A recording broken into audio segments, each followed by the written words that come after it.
Selamat malam, salam sejahtera buat kita semua. Pada kesempatan hari ini, saya akan mempresentasikan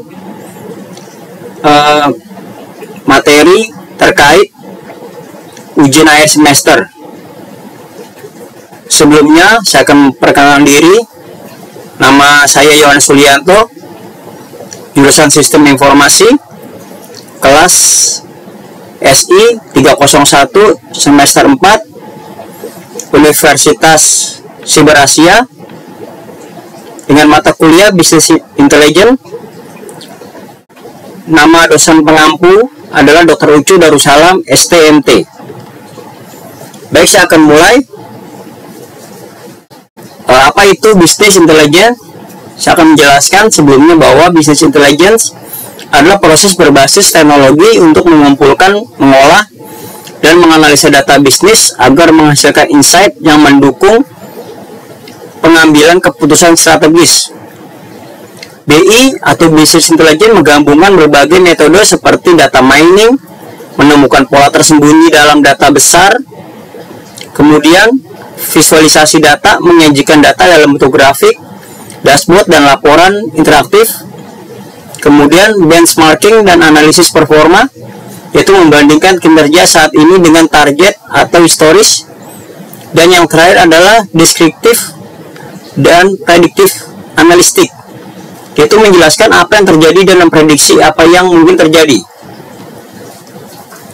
Komponen pembahasan saat yang akan mau saya sampaikan adalah ada 3 komponen, yaitu yang pertama adalah tahapan-tahapan pengolahan data dalam Business Intelligence, penjelasan tahapan output data dari BI menjadi decision support. Yang ketiga, penjelasan jenis-jenis visualisasi data yang disediakan oleh platform Tableau terkait keunggulan dan kelemahan. Keempat, penjelasan kriteria utama dalam visualisasi data dan contohnya. Yang terakhir adalah sumber online dan contoh suatu institusi atau company yang menampilkan visualisasi data yang bisa diakses secara umum, serta penjelasan tentang outcome dari visualisasi yang ditunjukkan. Baik, saya akan menjelaskan tahapan-tahapan yang pertama, yaitu pengolahan data dalam Business Intelligence. Business Intelligence memiliki siklus pengolahan data yang sistematis agar menghasilkan insight yang relevan. Ada 3 komponen, yaitu data collection, yaitu mengumpulkan data dan berbagai sumber database internal, CRM, ERP, survei, API, dan lain-lain. Contohnya adalah data penjualan dari sistem POS dan data pelanggan dari CRM. Yang kedua, data preparation, yaitu membersihkan data dari duplikasi, error, dan format tidak konsisten, melakukan transformasi dan integrasi antar sumber data. Yang ketiga adalah data storage, yaitu menyimpan data terstruktur di data warehouse atau data lake yang memungkinkan akses cepat dan efisien untuk analisis. Yang keempat adalah data analisis, menggunakan teknik statistik machine learning atau OLAP untuk menemukan pola dan tren. Contohnya adalah analisis perilaku pelanggan berdasarkan histori pembelian. Yang kelima adalah data visualization, yaitu menyajikan hasil analisis dalam bentuk grafik, dashboard, atau laporan interaktif. Yang kelima adalah decision making. Insight dan visualisasi digunakan untuk mendukung pengambilan keputusan yang strategis. Tahapan berikutnya adalah output data dari BI menjadi decision support. Output dari BI menjadi alat bantu keputusan melalui proses berikut.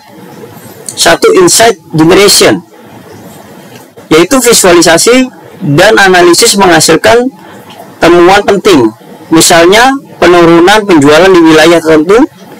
Yang kedua adalah skenario simulation. BI memungkinkan simulasi skenario bagaimana jika harga dinaikkan 10%. Yang ketiga adalah recommendation, yaitu sistem BI dapat memberikan rekomendasi berbasis data, misalnya produk mana yang perlu dipromosikan. Yang keempat adalah decision support. Manager atau stakeholder menggunakan insight tersebut untuk membuat keputusan berbasis fakta, bukan intuisi. Tahapan berikutnya adalah penjelasan jenis visualisasi data yang disediakan oleh platform Tableau terkait keunggulan dan kelemahan.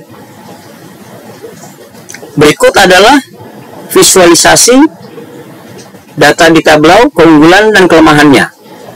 Jenis visualisasi bar chart. Keunggulannya adalah mudah membandingkan kategori, namun kelemahannya adalah kurang efektif untuk data waktu. Kemudian line chart, ideal untuk tren waktu, namun tidak cocok untuk kategori discrete. Berikutnya adalah pie chart, menunjukkan proporsi, sulit dibaca jika terlalu banyak kategori. Jenis visualisasi selanjutnya adalah heat map, menunjukkan intensitas data, dan kelemahannya adalah bisa membingungkan tanpa legenda yang jelas. Yang berikutnya adalah scatter plot. Keunggulannya adalah menunjukkan korelasi antar variabel, namun kelemahannya tidak cocok untuk data kategorikal. Berikutnya adalah tree map, menampilkan hierarki dan proporsi, namun kelemahannya adalah sulit dibaca jika terlalu banyak elemen. Dashboard interaktif adalah visualisasi terakhir, yang keunggulannya adalah kombinasi visualisasi filter drill down, namun kelemahannya adalah butuh desain yang baik agar tidak membingungkan. Tahapan selanjutnya adalah kriteria utama dalam visualisasi data dan contohnya. Yang pertama, clarity atau kejelasan. Visual harus mudah dipahami tanpa penjelasan panjang. Contoh bar chart, penjualan per wilayah dengan label yang jelas. Yang kedua adalah akurasi, tidak boleh menyesatkan atau manipulatif. Contoh, sumbernya harus dimulai dari nol agar tidak membesar-besarkan perbedaan. Yang ketiga adalah relevansi. Relevansi hanya ditampilkan data yang mendukung insight utama.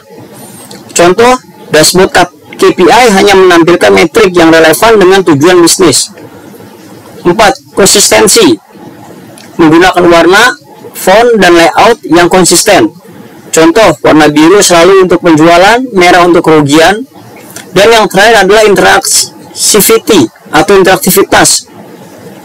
Pengguna bisa memfilter atau melakukan drill down atau hover untuk detail. Contoh, dashboard Tableau dengan filter wilayah dan waktu. Yang terakhir adalah sumber online dan contoh suatu institusi atau company yang menampilkan visualisasi data yang bisa diakses secara umum serta penjelasan tentang outcome dari visualisasi yang ditunjukkan. Contohnya adalah Ohio State University Public Dashboard, menampilkan dashboard seperti COVID-19 dashboard, graduate admission, graduate enrollment, dan lainnya. Outcome-nya adalah memberikan transparansi data tinggi, misalnya jumlah pendaftar dan kasus COVID. Lalu masyarakat dapat mengunduh data, menganalisis sendiri, serta memantau perkembangan. Dan terakhir adalah memperkuat reputasi institusi sebagai pihak yang terbuka dan akuntabel. Demikian presentasi saya dengan mata kuliah Business Intelligence. Semoga bermanfaat buat kita semua. Mohon maaf atas segala kekurangan dan terima kasih. Hormat saya Yohanes Sulianto.